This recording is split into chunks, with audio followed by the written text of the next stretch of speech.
আসসালামু আলাইকুম। Blender 3D product modelling এবং অ্যানিমেশনের ২য় ক্লাসে আপনাদের সকলকে স্বাগতম। আশা করছি আপনারা সকলে ভালো এবং সুস্থ আছেন। তবে চলুন শুরু করা যাক। আমি প্রথমেই ব্লেন্ডার সফটওয়্যারটি ওপেন করে নিচ্ছি। ব্লেন্ডার সফটওয়্যারটি ওপেন করার পর আমরা ঠিক এরকম একটি ইন্টারফেস দেখতে পাচ্ছি। প্রথম ক্লাসেও ঠিক এরকমই একটি ইন্টারফেস দেখতে পাচ্ছিলাম আমরা। এরপরে আমি বিস্তারিতভাবে সবকিছু বলেছি। তো প্রথম ক্লাসে বলেছিলাম যে জেনারেলি ক্লিক করেছিলে আমি এখানে। তো আজকে আমি জেনারেলি ক্লিক করব না, আমি আজকে সাইডে ক্লিক করব। সাইডে ক্লিক করার পর আমার এই পপআপ বক্সটা হাইড হয়ে যাবে এবং কোনো কিছু পরিবর্তন আসবে না। তো আমি এখানে সাইডে ক্লিক করলাম এবং অটোমেটিক এটা ডিফল্ট হিসেবে রয়ে গেল আমার কাছে এবং ইন্টারফেসে কোনো কিছু পরিবর্তন হয়নি। তো আজকে আমরা টুলবার সম্পর্কে জানবো কিছু তথ্য। এরপরে ব্লেন্ডারের ইঞ্জিন কয়টা এবং কিভাবে কাজ করে, তারপর মেজারমেন্ট এবং আপনি কিভাবে অবজেক্ট অ্যাড করবেন এবং ডিলিট করবেন। তো আমরা প্রথমে দেখব টুলবার। প্রথমে যে অপশনটা আমরা দেখতে পাচ্ছি, এখানে আপনি মাউসের কার্সার নিয়ে যদি রাখেন তাহলে আপনি দেখতে পাবেন যে এখানে লেখা আছে সিলেক্ট বক্স, অর্থাৎ আপনি যদি এটাকে ক্লিক করেন তাহলে আপনি এটাকে কোথাও সরাইতেও পারবেন না, নড়াইতেও পারবেন না। এটাকে বলা হয় সিলেক্ট, অর্থাৎ শুধু আপনি এটাকে সিলেক্ট করতে পারবেন, কোনো কিছু মুভ করতে পারবেন না, এটাকে এডিট করতে পারবেন না। হ্যাঁ, এটাকে বলা হয় সিলেক্ট। এরপরে নিচের মাঝখানে অপশনটা আপনি অ্যাভয়েড করেন, এটাকে এটাকে বলা হয় কার্সার, অর্থাৎ এই যে মাঝখানে যে আমরা একটা গোলবৃত্ত দেখতে পাচ্ছি এটাকে বলা হয় কার্সার। তো কার্সার নিয়ে আমরা পরবর্তীতে জানবো, এখন জানার কোনো প্রয়োজন নাই। এটাকে আপাতত আপনি অ্যাভয়েড করেন।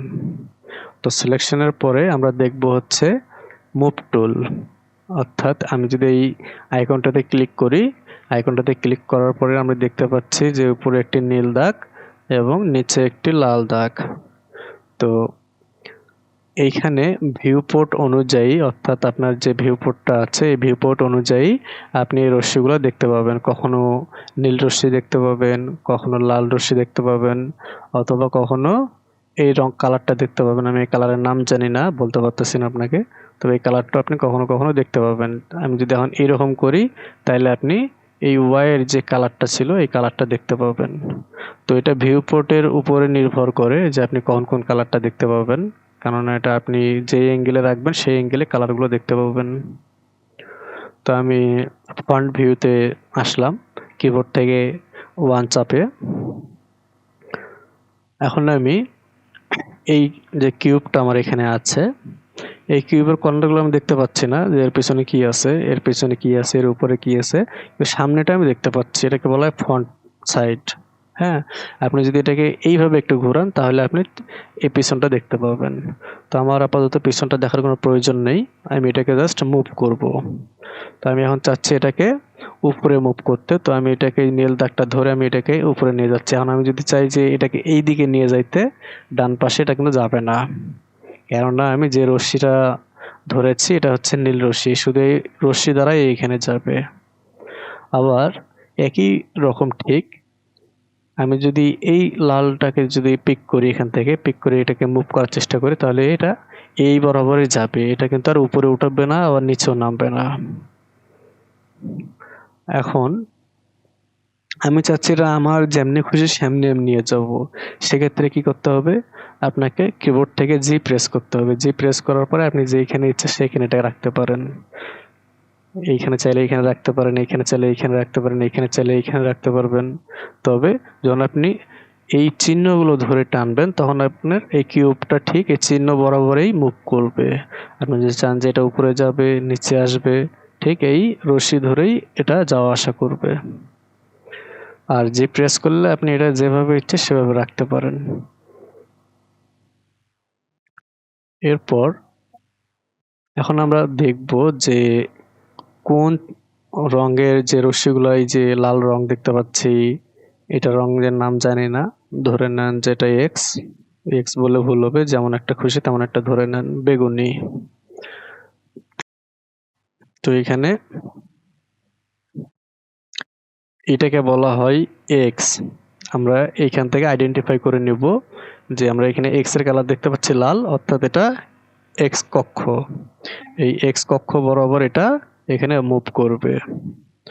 এরপরে আমরা এখানে যেটার কালার দেখতে পাচ্ছি নীল, আমরা যদি এখান থেকে এটা মুভ করার চেষ্টা করি তাহলে এটা যেটার যে রংটা আছে এই যেটার রং বরাবর এটা উঠানামা করবে, অর্থাৎ এটা উপরে যাওয়া আসা করবে, উপর এবং নিচে। এবং আরো একটি কালার যেটা আছে সেটা হচ্ছে যে বেগুনি, এটা হচ্ছে ওয়াই কালার, কিন্তু আমরা এটাকে দেখতে পাচ্ছি না। আমরা যদি ভিউবোর্ডটাকে একটু কার্ভ করি তাহলে আমরা ওয়াইটাকেও দেখতে পাবো। তখন এই যে এখানে যে বেগুনের একটি রশ্মি যে তীর আইকন আসছে, আমরা এটাকে ধরে মুভ যেদিকে ইচ্ছা সেদিকে নিয়ে যাইতে পারবো। আবার জি ধরে সরাইতে পারবো, জি প্রেস করে এখানে নিয়ে আসতে পারবো, জি প্রেস করে এইখানে রাখতে পারবো। কিন্তু আমরা যখন এই চিহ্নগুলো ব্যবহার করব বা এই চিহ্নগুলো ধরে টানাটানি করব, তখন এগুলো এই রশ্মি বরাবরই যাবে, একটুও বাঁকা হবে না। তো এখন আমি এটাকে মিডিলে এনে রাখার চেষ্টা করতেছি আপনাদেরকে দেখানোর জন্য। এরপর রয়েছে রোটেট টুল, অর্থাৎ আপনি এই কিউবটাকে কতভাবে ঘোরাইতে পারবেন। এখানে একটি দাগ, দুইটি দাগ, তিনটি দাগ, চারটি দাগ রয়েছে। সাদা যে দাগটি এটা 100% 360 ভাবে ঘুরবে, এইভাবে ঘুরবে। কিন্তু বাকি যে এই অপশনগুলো রয়েছে যেমন এই যে বেগুনি, তারপর লাল, এরপর হচ্ছে নীল, হ্যাঁ, এগুলোকে যদি আপনি ধরেন তাহলে দেখেন যে এগুলো কিভাবে ঘোরাঘুরি করতেছে। আপনাকে যদি আমি ঠিক আর একটু এইভাবে দেখাই তাহলে বুঝতে পারবেন। এটাকে ধরলে যে এইভাবে ঘুরতেছে। এরপরে লালটাকে যদি ধরি তাহলে এইভাবে ঘুরতেছে। এরপরে যদি আমি এই বেগুনিটাকে ধরি তাহলে এটা এইভাবে ঘুরতেছে। অর্থাৎ আপনি এটাকে ভিউ পয়েন্ট থেকে যেভাবে ঘোরাইতে চাবেন এটা সেইভাবেই ঘুরবে। এটাকে বলা হয় রোটেট টুল। এরপরে আমাদের কাছে রয়েছে,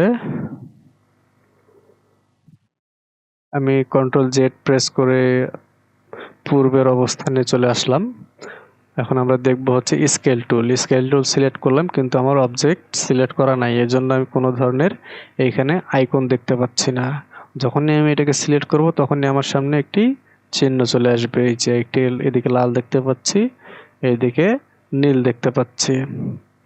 তো আমি এটাকে এখন উপর এবং নিচে হচ্ছে বৃদ্ধি করব বা ছোট বা বড় করব। তো আমি এটাকে বড় করতেছি ঠিক নীল দাগ বরাবর, দেখেন এটা বড় হচ্ছে। আবার আমি যদি চাই যে এক্স কক্ষপথে এটাকে আরেকটু বৃদ্ধি করব তাহলে দেখেন যে এক্স কক্ষপথে এটা বৃদ্ধি হচ্ছে বা বড় হচ্ছে। আমি যখন ভিউপোর্টটা এইভাবে করব তখন দেখেন যে এরকম হয়ে গেছে। এটা এটা প্রথমে কিউব ছিল, এখন ওয়ালের মতো লাগতেছে। এখন স্কেলের ক্ষেত্রে একটু সতর্ক থাকতে হবে, হ্যাঁ, যে আমি কিভাবে এটাকে বা কোন দিকে স্কেল করতে চাচ্ছি। আপনি যদি এক্স কক্ষপথে এটাকে বৃদ্ধি করতে চান সেক্ষেত্রে আপনাকে অবশ্যই এই লাইনগুলো ধরে বৃদ্ধি করতে হবে। অথবা আপনি যদি চান যে না আমি এই লাইনগুলোকে টানবো না, আমি কিবোর্ড থেকে ধরে কাজ করতে চাই, সেক্ষেত্রে আপনি এক্স চাপবেন। আমি যদি এখানে এটাকে সিলেক্ট করি, সিলেক্ট করার পরে এস এক্স, এস তে হচ্ছে স্কেল, এক্স তে হচ্ছে এক্স এর কক্ষপথ। এখন আমি যদি আবার এস চাপার পরে যদি ওয়াই প্রেস করি তাহলে এটা কিন্তু কোনো কিছু বৃদ্ধি হচ্ছে না। এটা বৃদ্ধি হচ্ছে কিন্তু আমি দেখতে পাচ্ছি না, কারণ আমার ভিউ পয়েন্ট সেট করা নেই। আমি যখন ভিউ পয়েন্ট সেট করব এবং এস এবং ওয়াই প্রেস করব তখন দেখেন যে এটা বৃদ্ধি হচ্ছে এবং চিকন হচ্ছে। যত বড় চান আপনি তত বড় করতে পারবেন। এখন আপনি বৃদ্ধি করতেছেন কিন্তু দেখতে পাচ্ছেন না, অর্থাৎ আপনাকে অবশ্যই ভিউ পোর্ট চেঞ্জ করে দেখতে হবে। তো এই জন্য সতর্ক থাকতে হবে।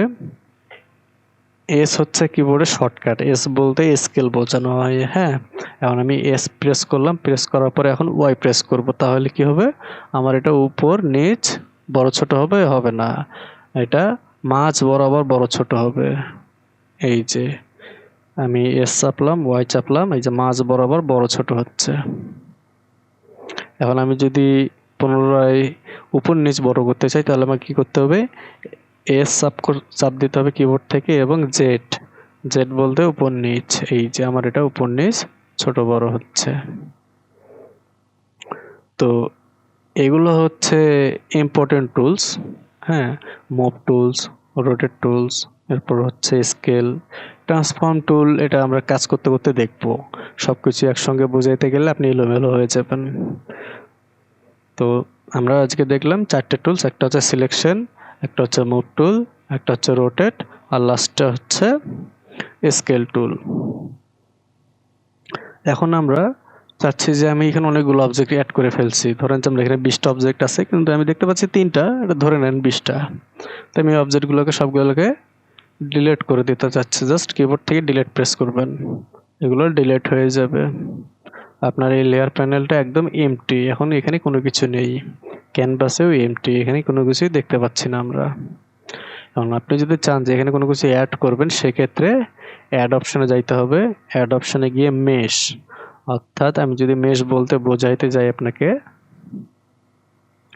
আমি এখানে একটি প্লেন নিলাম, কিন্তু এই প্লেনটিকে আমি দেখতে পাচ্ছি না। আমার এটা এখন যে এরকম চিহ্ন দেখাচ্ছে, যে গোল রাউন্ডের ভিতরে দেখাচ্ছে, তার কারণ এটা স্কেল প্রপার্টাইজ সিলেকশন অবস্থায় রয়েছে। এই যে স্কেল অপশনটা সিলেক্ট অবস্থায় আছে, এই জন্য এটা এরকম দেখাচ্ছে। আমাদেরকে অবশ্যই মুভ টুলে সিলেক্ট অবস্থায় থাকতে হবে। সিলেকশনে যদি থাকেন তাহলে কোনো কিছু করতে পারবেন না, তবে মুভ টুলে থাকলে আপনি এটাকে সরানোরা করতে পারবেন। এই জন্য মুভ টুলে সবসময় থাকার জন্য চেষ্টা করবেন।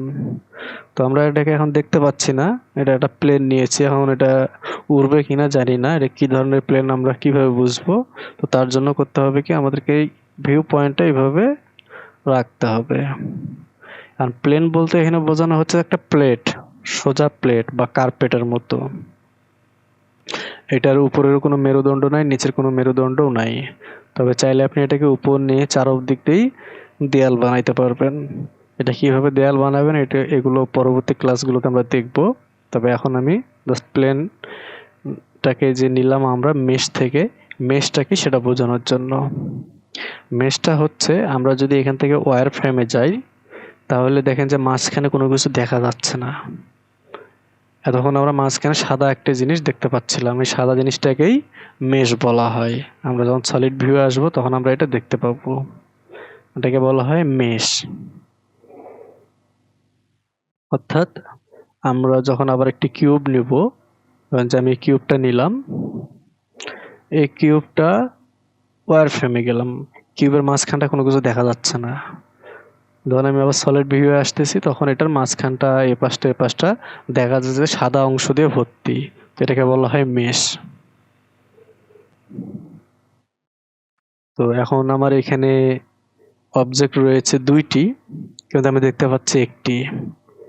এখন মাঝখানে যে একটি প্লেন আমি নিলাম, এই প্লেনটাকে আমি কোনোভাবে দেখতে পাচ্ছি না। এই পাশ থেকেও দেখতে পাচ্ছি না, এই পাশ থেকেও দেখতে পাচ্ছি না, না নিচ থেকে না উপর থেকে, কোনো পাশ থেকে দেখতে পাচ্ছি না। তাহলে কিভাবে এটাকে বের করবো আমি এখান থেকে? আমাকে অবশ্যই লেয়ার প্যানেলে গিয়ে এটাকে সিলেক্ট করে নিতে হবে। লেয়ার প্যানেলে গিয়ে সিলেক্ট করার পরে আমি দেখতেছি যে আমার সিলেকশন মুভ টুলে আছে। তখন আমি এটাকে এইভাবে উপরে নিয়ে আসতে পারবো, সাইডে নিয়ে আসতে পারবো, যেদিকে ইচ্ছে সেদিকে নিয়ে যাইতে পারবো, অথবা কিবোর্ড থেকে সরাসরি জি প্রেস করে আমি এটাকে বের করে নিয়ে আসতে পারবো, এইভাবে যেখানে খুশি সেইভাবে রাখতে পারবো। তো এই ছিল মুভ টুল এবং কিভাবে অ্যাড করবেন অবজেক্ট এবং কিভাবে ডিলিট করবেন। তো আমি পুনরায় এগুলো ডিলিট করে দিচ্ছি। আজকে ক্লাস খুব একটা বেশি লেন্দি করব না।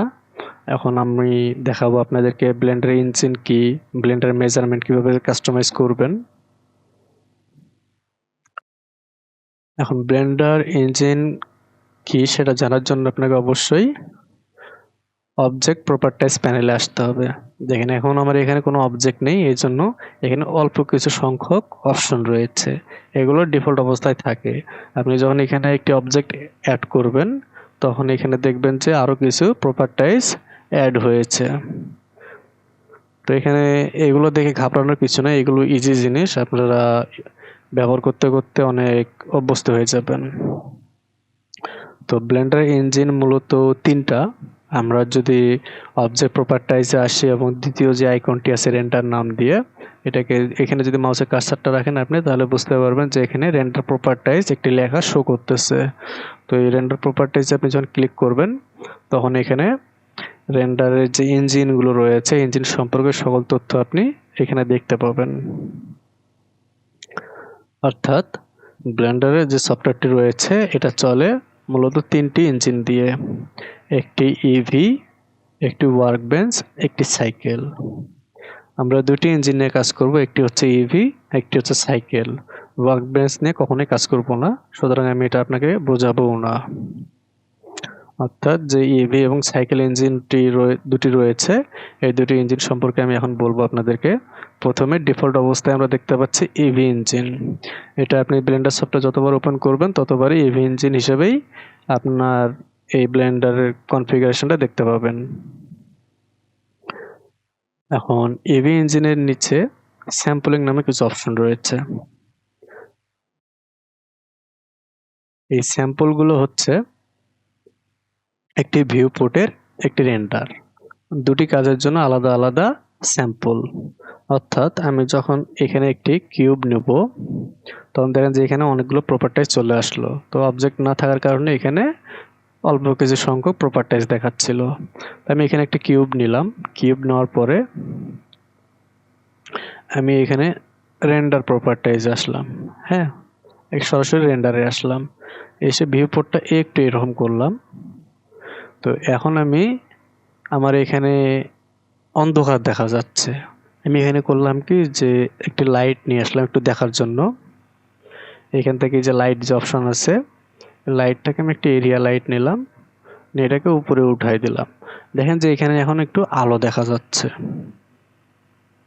তো এখন ভিউ পোর্টে আমার স্যাম্পল পয়েন্ট দেওয়া আছে 16।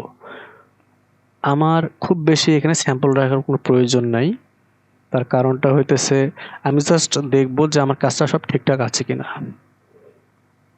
এর জন্য হচ্ছে 16।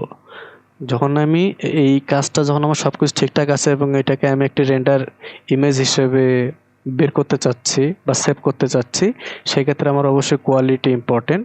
এর জন্য রেন্ডার যে অপশনটি রয়েছে এখানে 64 দেওয়া আছে, অর্থাৎ 64টা স্যাম্পল নিয়ে একটি ইমেজ তৈরি হবে। অর্থাৎ আপনি ভিউ পোর্টে যেমনটি দেখতে পাচ্ছেন তার থেকে 3 গুণ বেশি ইমেজ ভালো আপনি কোয়ালিটি এখানে দেখতে পাবেন। তো আপনি চাইলে এখানে বৃদ্ধি করতে পারেন, প্রতিটা স্যাম্পল কাউন্ট হয় 16টা করে।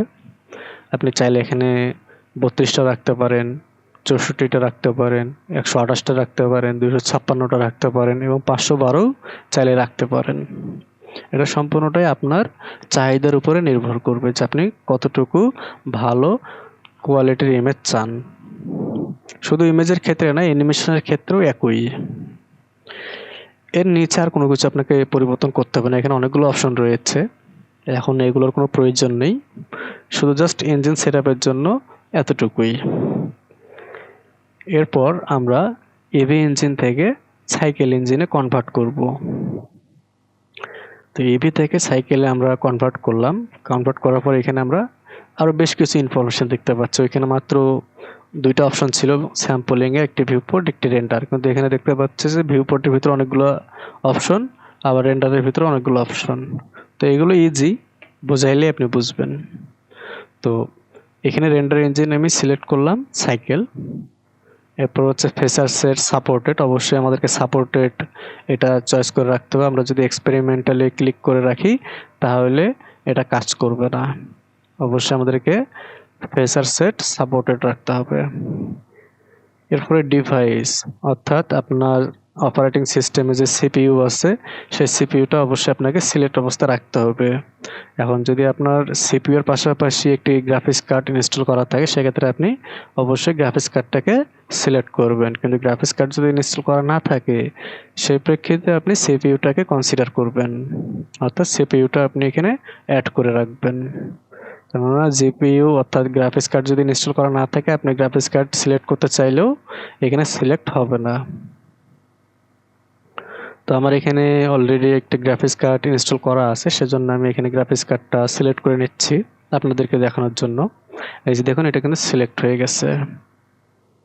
সিপিইউ অবস্থায় এই জায়গাটা একরকম দেখা যাচ্ছে, জিপিইউ যখন আমি এখানে সিলেক্ট করতেছি তখন এই জায়গাটা আরেকটু পরিবর্তন হচ্ছে। এরপর স্যাম্পলিং।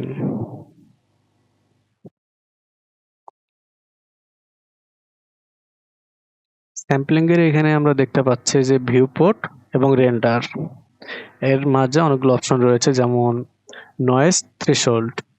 এটা আমরা সবসময় চেক মার্ক দিয়ে রাখবো, 0.1 এটার ভ্যালু হবে। রেন্ডারের ক্ষেত্রেও একই, 0.01, একটু চেঞ্জ 0.01। এখানেও আপনি চাইলে 0.01 রাখতে পারেন, এখানে কোনো সমস্যা নেই, কিন্তু 0.01 এর উপরে আমরা রাখতে পারবো না অন্য কিছু। এরপর ম্যাক্স স্যাম্পল। ম্যাক্স স্যাম্পল বলতে এখানে ডিফল্ট অবস্থায় আছে 1024টা। এটা অনেক হাই রিকোয়ারমেন্টের স্যাম্পল এখানে রাখা আছে। এটা ডিফল্ট অবস্থায় হয়তো বা আপনার কাছেও থাকতে পারে, তবে এটাকে অবশ্যই পরিবর্তন করতে হবে। আমরা ভিউপোর্টে স্যাম্পল সর্বোচ্চ রাখবো সাইকেল ইঞ্জিনে 300। আমার এখানে গ্রাফিক্স ইনস্টল করা আছে প্রায় 12 জিবির মতো, তারপরেও আমি এখানে স্যাম্পল রাখতেছি 300। আপনি যদি 1000টা স্যাম্পল রাখেন সেক্ষেত্রে আপনার এখানে ভিউ এর যে প্রিভিউটা আপনি দেখতে পাবেন, এটা অনেক স্লোলি জেনারেট হবে। তো আপনি স্যাম্পল যতটা কম রাখবেন আপনি ততটা দ্রুত আপনার প্রিভিউটা দেখতে পাবেন। তো স্যাম্পল ম্যাক্সিমাম 300, মিনিমাম 0। 0 থেকে 300 পর্যন্ত আমার ভিউপোর্টে স্যাম্পল রেডি করবে হচ্ছে প্রতিবারই। এইখানে আমি যতবার আমার ভিউপোর্টটা এইভাবে বৃদ্ধি করব ততবারই এই 300 পর্যন্ত স্যাম্পল এখানে কাউন্ট হবে ভিউপোর্টের জন্য। এখন 300 এবং 1024 যে এখানে ছিল, এর ভিতরে পার্থক্যটা কি? এর ভিতরে পার্থক্য শুধুমাত্র কোয়ালিটি। অর্থাৎ আমি যে এখানে 300 দিয়ে রাখছি, 300তে আমি যেমনটা দেখতে পাইতাম, আপনি 1024-এ যদি রাখতেন এখানে, তা আপনি ঠিক তেমনটাই দেখতে পাইতেন। খুব একটা বেশি পরিবর্তন কিছু দেখতে পাইতেন না। হয়তোবা শ্যাডো বা গ্লাস এফেক্টের ক্ষেত্রে কিছুটা পরিবর্তন দেখতে পাইতেন, কিন্তু ভিউ পোর্টে এগুলো আর খুব একটা বেশি প্রয়োজন হয় না। আপনি যতটা কম রাখবেন আপনার পারফরমেন্স তত ভালো আসবে।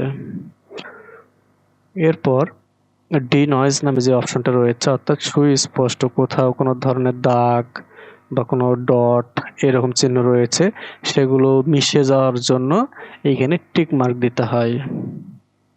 তো ভিউ পোর্টে আমার এগুলোর কোনো প্রয়োজন নেই। আমি যদি এটাকে জুম করি আপনি এখানে দেখতে পাবেন না যে কোথাও ওইরকম কোনো ডট বা ছেঁচড়া টেচড়া কোনো কিছু আছে কিনা, আপনি এগুলো দেখতে পাবেন না। তো এজন্য ভিউ পোর্টে এটা আনচেক অবস্থায় রয়েছে। তবে রেন্ডারের ক্ষেত্রে অবশ্যই এটাকে চেক মার্ক দিয়ে রাখতে হবে, যে এখানে চেক মার্ক কিন্তু ডিফল্ট অবস্থায় রয়ে গেছে। তো এখন আমরা এই অপশনগুলো দেখব যে কত ভ্যালু রাখবো কোন অপশনের জন্য।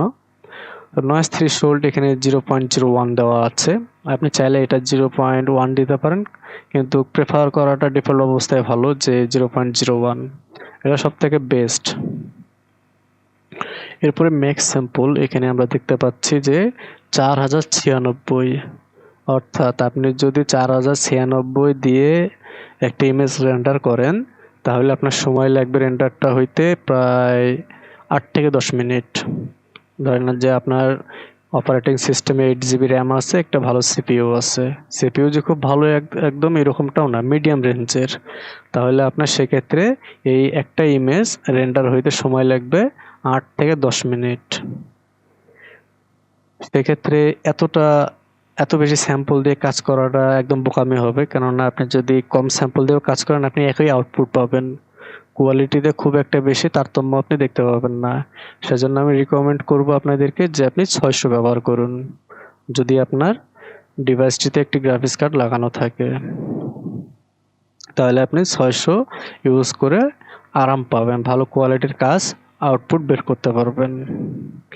এবং মিনিমাম স্যাম্পল এটা সবসময় 0ই থাকবে, তা ম্যাক্সিমামটাই আমাদেরকে জাস্ট পরিবর্তন করতে হবে। আপনি সফটওয়্যারটা যতবার ইনস্টল করবেন, যতবার ওপেন করবেন ততবারই আপনাকে এটা কাস্টমাইজ করে নিতে হবে আপনার ইঞ্জিনটাকে, যে আপনি কোন ইঞ্জিনে কাজ করবেন এবং এগুলোর ভ্যালু কত রাখবেন। এরপরে টাইম লিমিট দুইটা জায়গাতেই জিরো রাখতে হয়। এখানে শুধু রেন্টারের ক্ষেত্রে দেখা যাচ্ছে, কিন্তু এখানে দেখা যাচ্ছে না। যদি আপনার এখানে দেখাই তাহলে আপনি ওইখানে জিরো রেখে দেবেন টাইম লিমিট। এরপরে আর এগুলো অপশনে খুব একটা কোনো কিছু নেই যেগুলো আপনাকে কাস্টমাইজ করতে হবে। জাস্ট ইঞ্জিনটাই আপনাকে কাস্টমাইজ করে নিতে হবে। আপনি যতবার সফটওয়্যারটি ওপেন করবেন ঠিক ততবারই। তো এখন সাইকেল এবং ইভি এই দুটোর মধ্যে পার্থক্য একটি আছে, সেটি হচ্ছে আপনি যদি গ্লাস অথবা কাঁচ রিলেটেড কোনো কিছু নিয়ে কাজ করতেছেন, সেক্ষেত্রে আপনাকে অবশ্যই সাইকেল ইঞ্জিন ইউজ করতে হবে। গ্লাস এবং পানি জাতীয় তরল কোনো কিছুর জন্য আপনাকে সাইকেল ইঞ্জিনে কাজ করতে হবে। এখন আপনি যদি ইভি ইঞ্জিনে এসে পানি জাতীয় বা গ্লাস নিয়ে কাজ করার চেষ্টা করেন, তাহলে আপনি কাজ করতে পারবেন, কিন্তু আপনার প্রোডাক্টে আপনি দেখতে পাবেন না যে আমি বানাচ্ছি গ্লাস কিন্তু গ্লাস হচ্ছে না কেন। এটা আপনার ইঞ্জিনের কারণে হইতে পারে। ইভি ইঞ্জিনে এগুলো সাপোর্ট করে না। আপনাকে অবশ্যই সাইকেল ইঞ্জিনে আসতে হবে। আর এগুলোর পার্থক্য একটাই, ইভি ইঞ্জিন হচ্ছে আনরিয়ালিস্টিক আর সাইকেল ইঞ্জিন হচ্ছে সম্পূর্ণটাই রিয়েলিস্টিক, অর্থাৎ আপনি যেমনটা দেখতে চাইছেন তেমনটাই দেখতে পাবেন এই সাইকেল ইঞ্জিনে। আর এই সাইকেল ইঞ্জিন ব্যবহার করতে হলে আপনাকে অবশ্যই ভালো কনফিগারেশনের অপারেটিং সিস্টেম ব্যবহার করতে হবে। ফর এক্সাম্পল আমি এখানে 600টা স্যাম্পল দিয়ে রাখছি, অর্থাৎ আমি যদি একটা ইমেজ রেন্ডার করি তাহলে আমার একটা ইমেজের জন্য 600টা স্যাম্পল কাউন্ট হবে। ধরেন যে আমি 120টা ফ্রেমের হচ্ছে একটি অ্যানিমেশন 5 সেকেন্ড, অর্থাৎ আমি যদি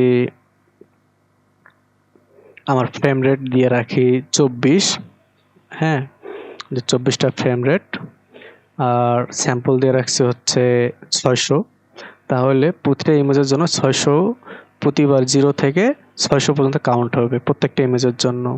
এখন এটার জন্য আমার সময় লাগবে প্রতি ইমেজের জন্য 1 থেকে 2 মিনিট সময় লাগতে পারে। ধরুন যে আমি অ্যানিমেশন বানাচ্ছি, হ্যাঁ, 120 ফ্রেমের অর্থাৎ 5 সেকেন্ড। তো 5 সেকেন্ডের এই অ্যানিমেশনটা আমার এখানে রেন্ডার হইতে সময় লাগবে প্রতি ইমেজের জন্য যদি 1 মিনিট করে সময় লাগে, এখন তাহলে এখানে 120টা ফ্রেম অর্থাৎ 120 মিনিট সময় লাগতে পারে, অর্থাৎ 2 ঘন্টা। 5 সেকেন্ডের একটা অ্যানিমেশন আমাকে বানানোর জন্য 2 ঘন্টা সময় লাগবে, অথবা আমি যদি কাজটা করি, অথবা কাজটা করতে আমার 2 ঘন্টা লাগতেছে, এখন 2 ঘন্টা ধরে আমি রেন্ডারই করতেছি এই শুধু এতটুকু স্যাম্পলের জন্য। এখন এখানে যদি আমি 4096 স্যাম্পল দিয়ে রেন্ডার করি, তাহলে আমার এই 2 ঘন্টা 12 ঘন্টাতে পরিণত হতে পারে। আপনাদেরকে ক্লিয়ার একটি ধারণা দেওয়ার জন্যই এত বিস্তারিত আলোচনা করলাম। এখন আমরা দেখব মেজারমেন্ট। তো এই ছিল মূলত সাইকেল ইঞ্জিন সম্পর্কে এবং ইভি ইঞ্জিন। আমরা প্রোডাক্ট মডেলিং নিয়ে কাজ করব। আমরা ওয়ার্ক বেঞ্চে কখনো হাত দিব না বা এখানে ইউজ করব না, ঠিক আছে? আপনি চাইলে ইভি ইঞ্জিন ইউজ করতে পারেন, এটাতে কোনো সমস্যা নেই। কারণ যে আমি এখানে সাইকেল ইঞ্জিনে কাজ করে দেখাচ্ছি, আপনি ইভি ইঞ্জিনে কাজ করতেছেন, করতে পারেন, কোনো সমস্যা নেই, কিন্তু ওয়ার্ক বেঞ্চ ইঞ্জিন ব্যবহার করা যাবে না। এখন আমরা দেখব কিভাবে মেজারমেন্ট আপনি সেট করবেন। অর্থাৎ ক্লায়েন্ট আপনাকে একটি পরিমাপ দিল একটি প্রোডাক্টের জন্য, যে তার প্রোডাক্টের উচ্চতা এবং দৈর্ঘ্য এরকম হবে, সেই অনুযায়ী আপনাকে প্রোডাক্টটা তৈরি করে দিতে হবে। এখন আপনি প্রোডাক্ট তৈরি করে ফেলছেন, কিন্তু আপনি মেজারমেন্ট প্রোডাক্টের কাস্টমাইজ করেননি, সেক্ষেত্রে আপনার প্রোডাক্টটি রিজেক্ট হয়ে যাবে বা প্রজেক্টটি আপনার বাতিল হয়ে যেতে পারে। তো সেটা কাস্টমাইজ করার জন্য আমরা করব কি, এই অবজেক্ট যে প্রপার্টিজ প্যানেলটি রয়েছে, অবজেক্ট প্রপার্টিজ প্যানেলে এখানে স্ক্রিন নামে একটি অপশন রয়েছে। এই স্ক্রিন অপশনে আমরা আসব। স্ক্রিন অপশনে আসার পরে ইউনিট নামে যে অপশনটা আমরা এখানে দেখতে পাচ্ছি, এই ইউনিট অপশনে আমরা দেখতে পাচ্ছি যে বেশ কিছু অপশন রয়েছে। এর ভিতর থেকে আমরা 2-1টা জিনিস চেঞ্জ করব, সবকিছু চেঞ্জ করতে হবে না। যেমন ইউনিট সিস্টেম সবসময় মেট্রিক রাখতে হবে, এটা নন বা ইম্পেরিয়াল আমরা রাখতে পারবো না, এটা সবসময় কি রাখবো, মেট্রিক। ইউনিট সিস্টেম মেট্রিক ছাড়া অন্য কিছু ইউজ করব না। এর বাকি যা আছে সকল কিছুই ঠিকঠাক থাকবে, শুধুমাত্র লেন্থ ব্যতীত। এই লেন্থটা হচ্ছে আসল জায়গা, যেটা আপনাকে কাস্টমাইজ করে নিতে হবে। আমরা এই লেন্থে দেখতে পাচ্ছি যে মিটার হিসেবে সিলেক্ট করা আছে, এটা কত মিটার, হ্যাঁ এরকম। তো আমরা এই মিটারটাকে মিলিমিটারে রাখবো। আমরা এই মিটারটাকে শুধুমাত্র মিলিমিটারে রাখবো এই জন্যই, কারণ আমরা প্রোডাক্ট মডেলিং এবং অ্যানিমেশনে কাজ করব। অর্থাৎ আপনাকে যখন একটা ক্লায়েন্ট কাজ দেবে তখন সে মিলিমিটার অনুযায়ী আপনাকে তার প্রোডাক্টের মাপটা দিয়ে দিবে। এখন আপনি যদি একজন ভালো আর্কিটেকচার হন সেক্ষেত্রে আপনাকে সেন্টিমিটারে মাপ দেবে, তখন কিন্তু আর মিলিমিটারে সে কাউন্ট করবে না। কিন্তু আপনি যখন একটা প্রোডাক্ট মডেলিং তৈরি করবেন তখন আপনাকে অবশ্যই ক্লায়েন্ট মিলিমিটারে আপনাকে পরিমাপটা দিয়ে দিবে। তো আমরা এখান থেকে মিলিমিটার সিলেক্ট করে নেব লেন্থ। বাকি যা আছে তা ওই রকমই থাকবে, কোনো কিছু আর চেঞ্জ করতে হবে না। এই এতটুকুই মেজারমেন্টের জন্য।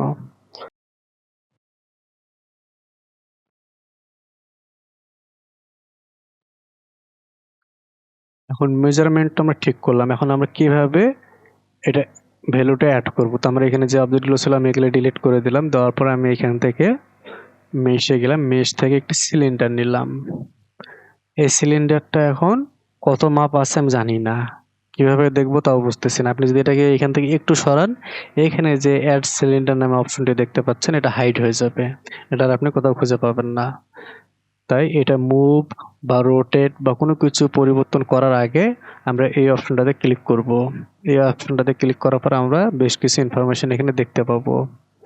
যেমন প্রথমে রয়েছে ভার্টেক্স, অর্থাৎ আমরা যে এই যে টানগুলো দেখতে পাচ্ছি এগুলোকে বলা হয় একটা করে লাইন বা একটা করে খুঁটি। তো খুঁটির যে মাথার পয়েন্টটা থাকে এটাকে বলা হয় ভার্টেক্স।